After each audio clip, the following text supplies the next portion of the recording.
আসসালামু আলাইকুম প্রিয় দর্শক।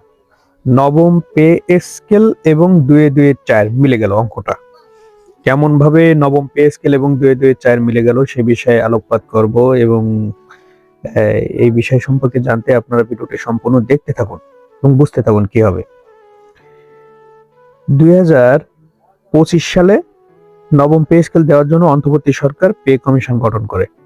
2026 সালে নানা চড়াই উতরাই পেরিয়ে 2026 সালে 21শে জানুয়ারি পে কমিশন তাদের চূড়ান্ত প্রতিবেদন অন্তর্বর্তী সরকারের হাতে তুলে দেয়।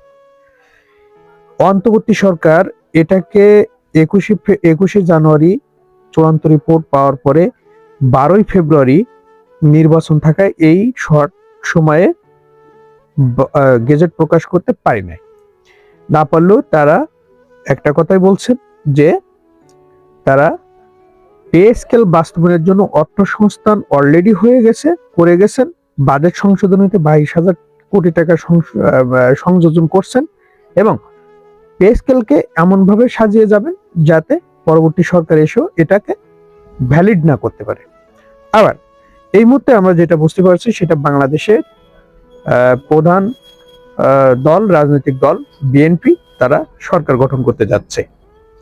বিএনপির চেয়ারপারসন জনাব তারেক রহমান উনি তার নির্বাচনী ইশতেহার এবং বিভিন্ন রাজনৈতিক প্রচারণায় উনি একটা কথা ঘোষণা করেছেন যে তারা যদি ক্ষমতায় আসে তাহলে অবশ্যই পে স্কেল বাস্তবায়ন করা হবে। এটা খুব রিসেন্টলি কথা হয়েছে, মানে এক সপ্তাহ এখনো হয় না এরকম একটা ব্যাপার, মানে 2-5 দিনের ভিতরে উনি কথা বলছেন। এটা জনাব তারেক রহমান তার নির্বাচনী ইশতেহারও এটা বলছেন। এখন ওইখানে অর্থ সংস্থান হয়ে গেছে, অর্থ উপদেষ্টা বলছে পে স্কেলের জন্য। এদিকে যে দল ক্ষমতায় যাচ্ছে সে দলও তার নির্বাচনী ইশতেহারে বলছেন যে আমরা পে স্কেল ঘোষণা করবো, পে স্কেল দিব। তাহলে 2-2-4 মিলে গেল না? এখন বিষয় হলো যেহেতু সব দিকগুলোই পজিটিভ, এখন বিষয় হলো কবে নাগাদ এই পে স্কেলটা বাস্তবায়ন হতে পারে এবং কবে থেকে কার্যকর হতে পারে এই বিষয়টা এইটা জানতে হবে। এখন ডক্টর মোহাম্মদ ইউনূস অন্তর্বর্তী সরকার প্রধান উনি যাওয়ার আগে অবশ্যই এই বিষয়ে ব্রিফিং দিয়ে যাবেন, এটা আমরা আশা করি, কারণ উনি এটাকে এই মাঝ অবস্থায় রেখে যাবেন না।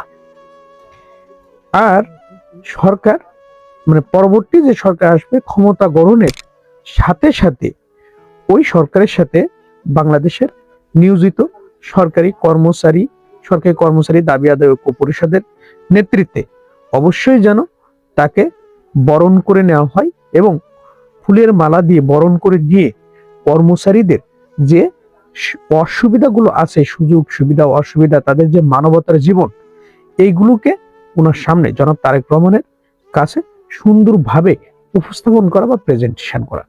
কারণ উনি দীর্ঘ 17 বছর বাংলাদেশে, 16 বছর সামথিং বাংলাদেশে ছিলেন না। সেক্ষেত্রে অনেক বিষয় উনি হয়তো নাও জেনে থাকতে পারেন।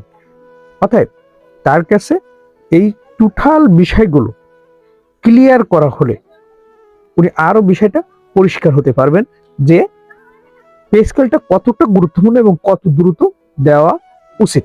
কারণ উনি অবশ্যই অবগত আছেন বলেই কিন্তু উনি নির্বাচনী ইশতেহার প্লাস বিভিন্ন সভা সমাবেশে উনি ঘোষণা করছেন যে উনি পে স্কেল দেবেন, ঘোষণা করবেন।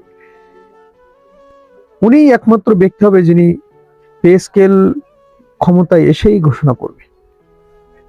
এটা সবার কপালে থাকে না যে ক্ষমতা গ্রহণ করলাম আর পে স্কেল দিলাম, সব সরকার এটা পারে না।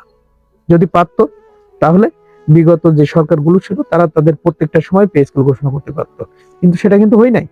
অতএব আমরা ওনাকে সৌভাগ্যবান মনে করি এবং এটা মনে করি যে উনি সরকারি চাকরিজীবীদের যে দুঃখ দুর্দশা, মানবতার জীবন এবং তাদের যে বৈষম্যের শিকার তারা দীর্ঘদিন যাবত এবং তাদের যে যৌক্তিক দাবি, ন্যায্য অধিকার, এটা উনি ফিরিয়ে দেবেন, বঞ্চিতদের পাশে উনি দাঁড়াবেন, এটা আমরা বিশ্বাস করি। কারণ উনি শহীদ প্রেসিডেন্ট জিয়াউর রহমান এবং বেগম খালেদা জিয়া, যিনি বাংলাদেশের দলমত নির্বিশেষে সবার ঊর্ধ্বে।